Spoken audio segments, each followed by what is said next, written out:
Azamgarh Lok Sabha seat से Samajwadi party के नवनिर्वाचित सांसद धर्मेंद्र यादव ने धन्यवाद ज्ञापित करते हुए कहा कि यह जनता की जीत है। नेताजी ने आजमगढ़ के विकास की बुनियाद रख दिया था, जिसे अखिलेश यादव ने आगे बढ़ाया, उसे और आगे बढ़ाया जाएगा। सपा सांसद धर्मेंद्र यादव ने बताया कि जिले में भ्रमण के दौरान देखा कि देवारा में गंभीर समस्या है, उसका समाधान किया जाएगा। चुनाव अभियान के दौरान यह भी महसूस किया कि जीयनपुर में सबसे अधिक जाम की समस्या है। जहां भी समस्या होगी वहां पर काम किया जाएगा। भाजपा को आड़े हाथे लेते हुए सपा सांसद ने कहा कि भाजपा के लोगों ने जनता को धोखा देने का काम किया है। 2014 से 2024 तक भाजपा का यह 5वां चुनाव है। 5 चुनाव में जनता को गुमराह करने की कोशिश की गई। देश की जनता को 2014 से लगा कि नरेंद्र मोदी गुजरात से आए हैं। जनता ने उन पर भरोसा किया। यही कारण है कि जब महंगाई कम करने की बात कही और देश नहीं बिकने दूंगा की बात कही तो देश की जनता ने भरोसा किया। लेकिन आज एक बात स्पष्ट हो गई, भाजपा के लोग जो कहते हैं उसके उल्टा चलते हैं। जो पर्दा पड़ा हुआ था इस लोकसभा के चुनाव में सब जनता के समझ में आ गया। सपा सुप्रीमो अखिलेश यादव ने जो एजेंडा सेट किया उस पर जनता ने भरोसा किया। आजमगढ़ की सरजमीन देश की आजादी से लेकर अब तक एक से एक लोगों को निर्वाचित किया। पार्टी के राष्ट्रीय अध्यक्ष अखिलेश यादव का आभार और धन्यवाद देता हूं। नेताजी ने अपने पूरे जीवन में आजमगढ़ की सेवा की। इसके साथ ही राष्ट्रीय अध्यक्ष अखिलेश यादव ने इसे अपना दूसरा घर माना। किसी जिले में इतनी ऐतिहासिक और अनुभवी सरजमीन नहीं है। सपा सांसद धर्मेंद्र यादव ने कहा कि पूर्वांचल की हार को लेकर अयोध्या के लोगों को धन्यवाद देता हूं। भगवान राम की मर्यादाओं को तोड़ने का काम भाजपा के लोगों ने किया। भाजपा ने कहा कि हम राम को लाए हैं। भगवान राम भी इस बार नाराज हो गए। यही कारण है कि भाजपा को करारी हार का सामना करना पड़ा और भाजपा अयोध्या की सीट भी हार गई।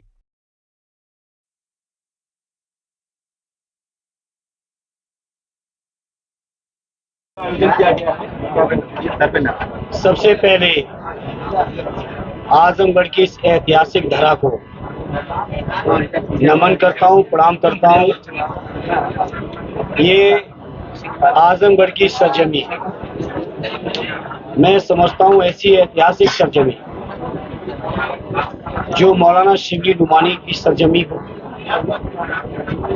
जो राउत सास्त्रियान जी की सरजमी हो, जो कैफी आजमी साहब की सरजमी हो, जो हरिओ जी की सरजमी हो, और जिस सरजमी ने देश की आजादी से लेके देश की राजनीति में अब तक लगातार एक से एक बड़े योद्धाओं को यहाँ से न केवल निर्वाचित किया है बल्कि देश की राजनीति में ऐतिहासिक दखल देने की जो परंपरा रही आजमगढ़ की, ऐसी शानदार सरजमी के लोगों को आज मैं निर्वाचन के बाद के इस औपचारिक प्रेस में मैं बहुत बहुत नमन करता हूं, धन्यवाद देता हूं। इस मौके पर मैं अपनी पार्टी के राष्ट्रीय अध्यक्ष आदरणीय अखिलेश यादव जी का बहुत दिल की गहराइयों से आभार व्यक्त करता हूं, धन्यवाद देता हूं कि उन्होंने मुझे सदैव नेताजी की सरजमी जो उनके दिल की धड़कन है, जिस सरजमी को सजाने संवारने, विकास तरक्की के लिए और जज्बाती रिश्तों के मामले में नेताजी ने अपने पूरे जीवन जहां के लोगों की अपनी खून पसीने से सेवा की हो, आदरणीय राष्ट्रीय अध्यक्ष जी ने स्वयं अपना दूसरा घर माना हो, ऐसी शानदार सरजमी के हमारे पार्टी के सभी सम्मानित नेता और ऐसे सम्मानित नेता जो उत्तर प्रदेश में समाजवादी पार्टी ही नहीं, किसी दूसरे दल के पास भी किसी भी जिले में इतनी ऐतिहासिक अनुभवी लीडरशिप नहीं है, जहां लगातार सन 85-84 से लेके आज तक आरडी बलराम यादव जी न केवल आजमगढ़ की पॉलिटिक्स में बल्कि प्रदेश की राजनीति में अपना दखल रखे हुए, आरडी दुर्गा प्रसाद जी जो लगातार 9वीं बार से यहाँ से विधायक हो, आरडी आलम बदी साहब जो न केवल 7वीं बार के विधायक हैं बल्कि पूरे देश के विधायकों के लिए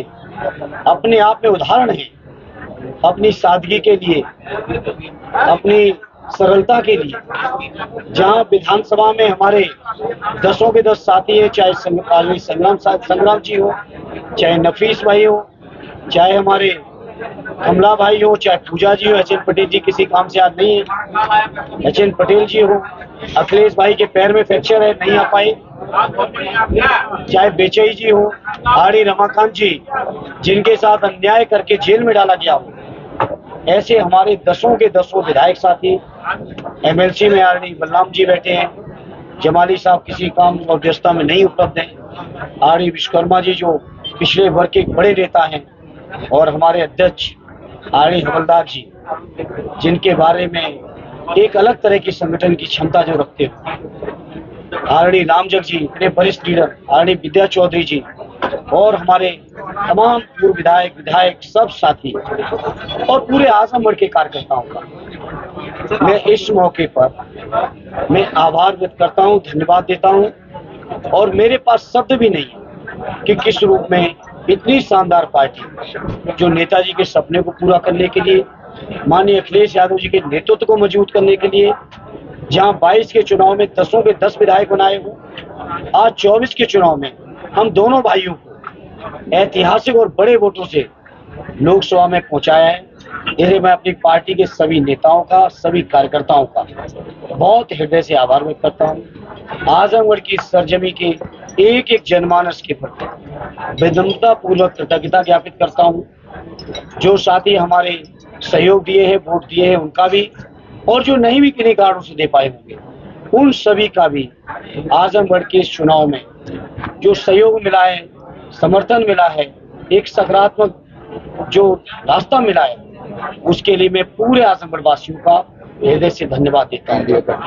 इंडिया गठबंधन के हमारे साथी बैठे हैं, हमारे प्रवीण जी बैठे, हमारे कांग्रेस पार्टी के हमारे कम्युनिस्ट लीडर आदरणीय जयप्रकाश जी, इतने सीनियर लीडर, लगातार हर कार्यक्रम में जहां भी आवश्यकता हुई इस गर्मी के मौसम में भी पूरा सहयोग किया। आम आदमी पार्टी के लोगों ने सहयोग किया। सभी साथियों का आज ये आभार व्यक्त करने का दिन है। मैं सभी साथियों का आभार व्यक्त करता हूं। और जैसा कि चुनाव अभियान के तहत आप सबके माध्यम से या लोगों के भी संवाद में हमने एक बात कही थी, श्रद्धेय नेताजी ने जिस आजमगढ़ को शानदार तरीके से सजाने की जो बुनियाद रखी, जो माननीय अखिलेश यादव जी ने रास्ता बना के रखा विकास तरक्की का, मेरा प्रयास होगा अपने बड़े लोगों के मार्गदर्शन में हम उस रास्ते पर चल के आजमगढ़ के लोगों की हर उम्मीद को पूरा कर सके। ये मेरा अपनी तरफ से प्रयास होगा।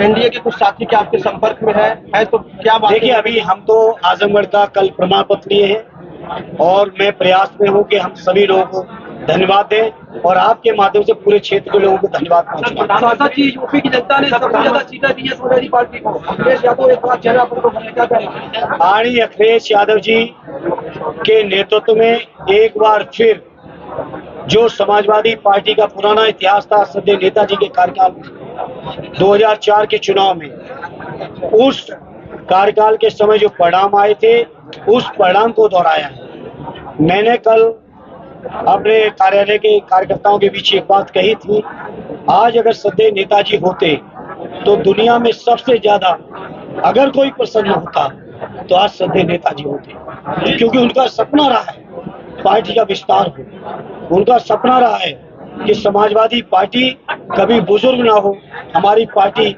हमेशा नौजवान रहे।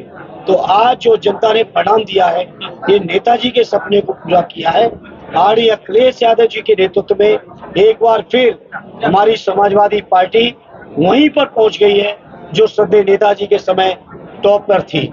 उसी तरह की पार्टी आज हमारी बहुत मजबूती के साथ खड़ी हुई है। सर, एनडीए सरकार बनाने के लिए राष्ट्रपति के यहाँ प्रधानमंत्री ने अपना इस्तीफा सौंप दिया है और नई सरकार के गठन के लिए हो गए।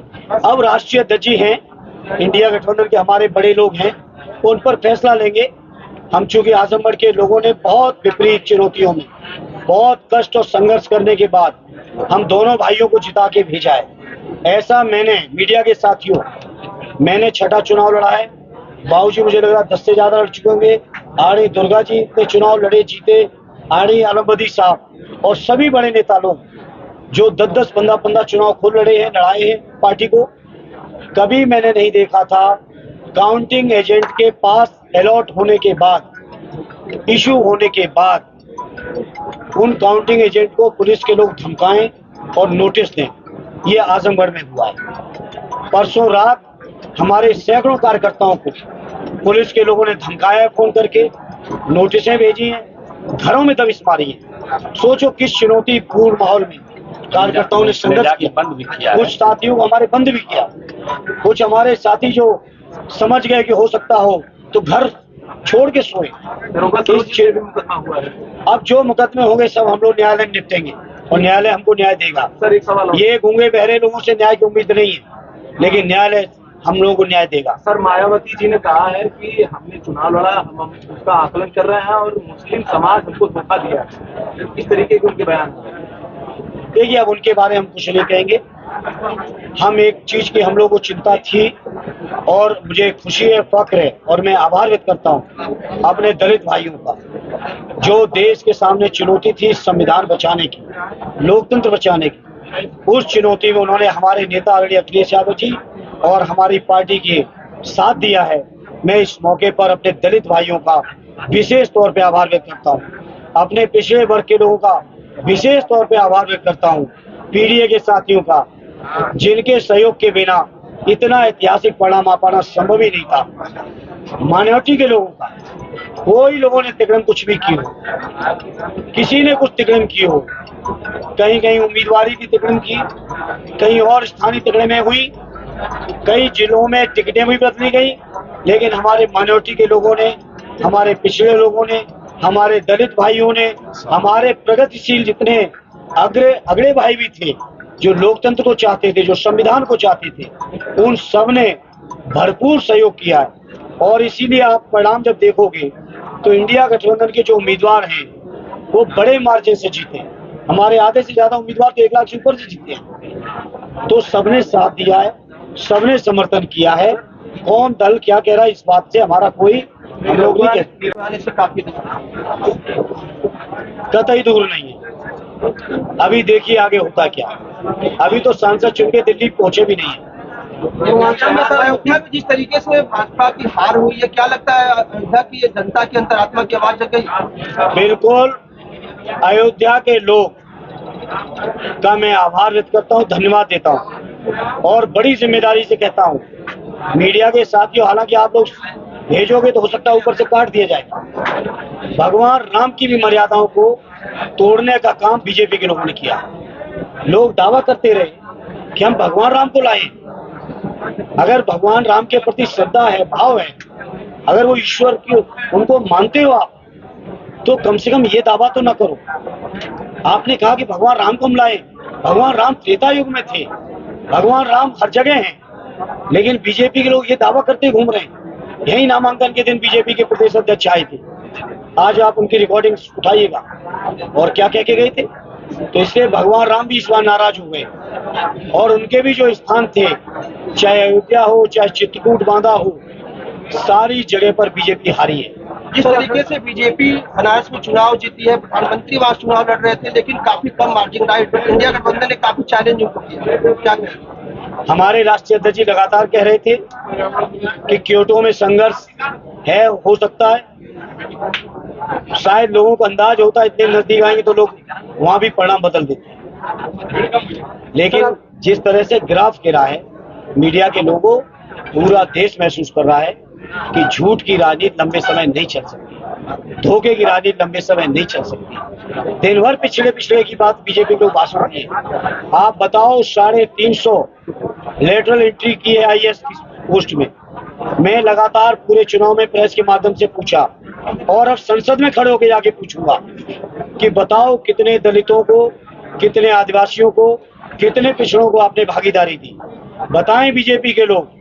देश की राष्ट्रपति भवन के सचिवालय में, प्रधानमंत्री सचिवालय में, देश के जितने भी बड़े पद हैं सचिव स्तर के, उन पर, पीएसयू हैं उनमें, मुख्यमंत्री के तौर पे उनमें, गवर्नर के तौर पे हैं तो उनमें, देश की जितनी भी की पोस्टें हैं, आज संसद में जाने के बाद चूंकि आजमगढ़ के लोगों ने अपना आशीर्वाद देके मौका दिया है, तो जाके इस सवाल पूछेंगे कि बताएं बीजेपी के लोग 10 साल में क्या किए।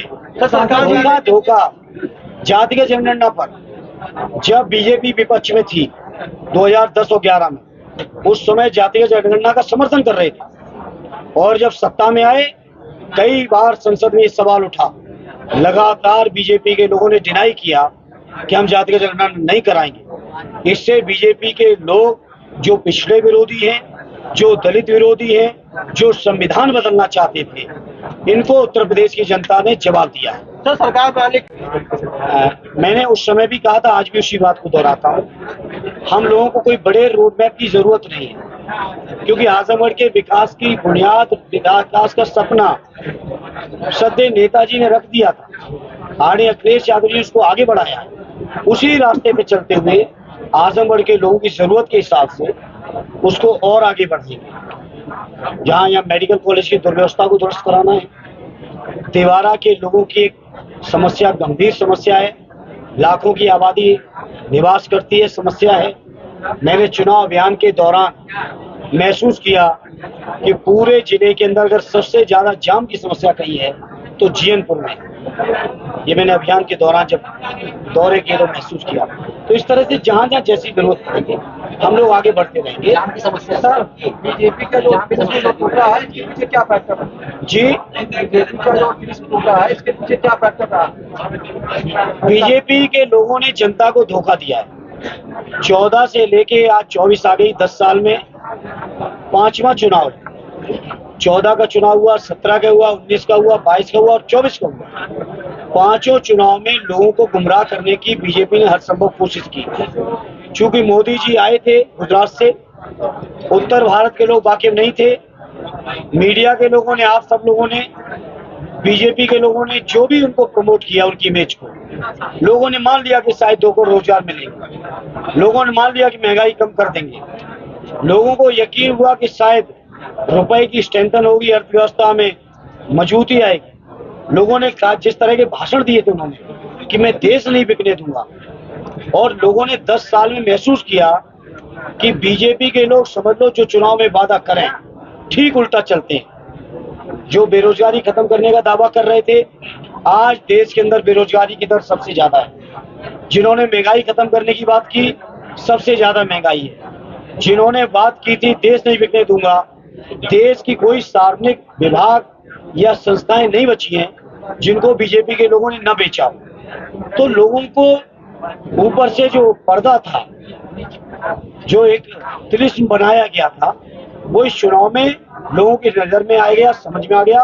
और जो हमारे नेता आदरणीय अखिलेश यादव जी ने एजेंडा सेट किया था या लोगों की बातों को रखा था, लोगों ने आज उस पर भरोसा किया।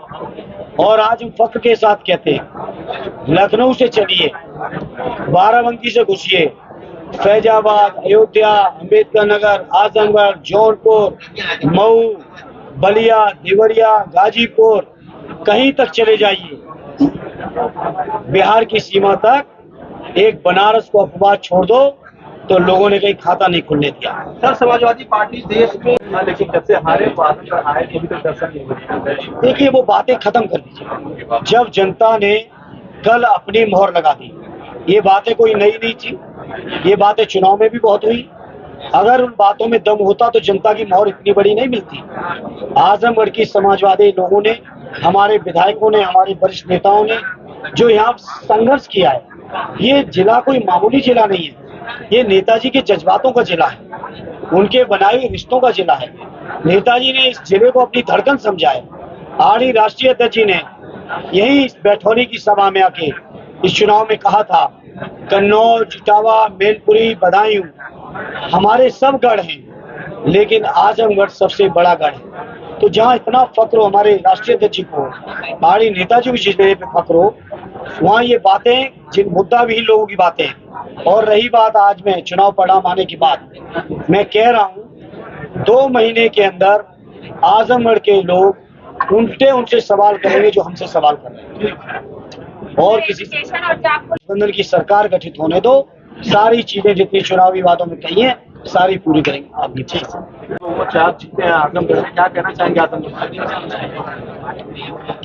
देखिए, सबसे पहले तो मैं आप सबके प्रति आभार व्यक्त करता हूँ, और मीडिया के जितने साथी हैं सारे लोगों, और तेज बुलंद आवाज जो आपकी है, नदियाँ मेरी बैठ गई है, सबको धन्यवाद, आभार।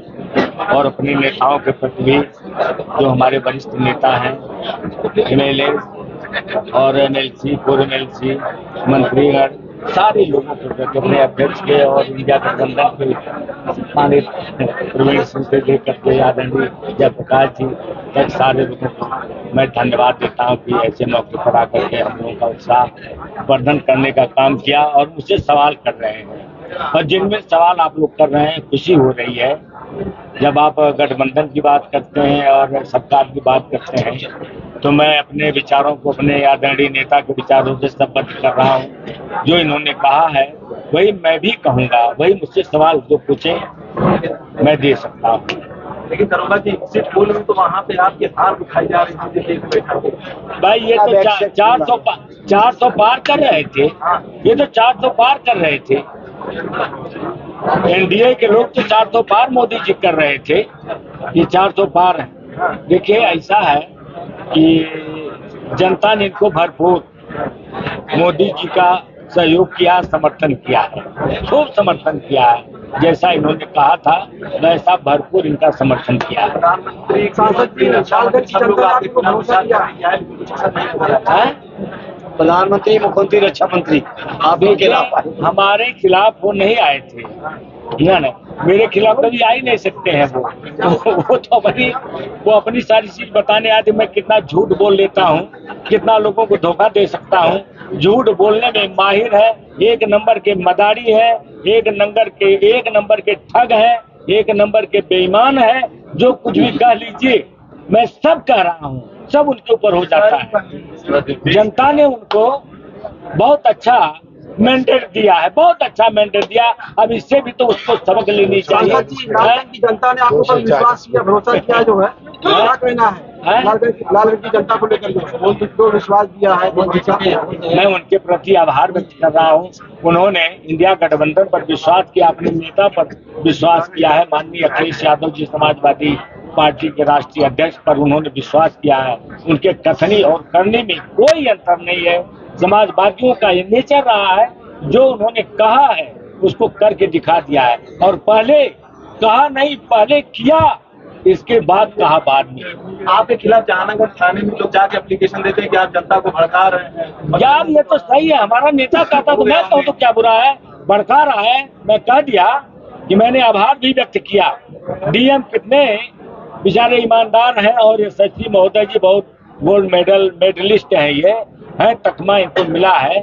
हमने भी धन्यवाद दिया कि माननीय SSP साहब और DM साहब बहुत अच्छे वातावरण में, सौहार्दपूर्ण वातावरण में आपने चुनाव करवाया है, निष्पक्ष चुनाव आपने करवाया है।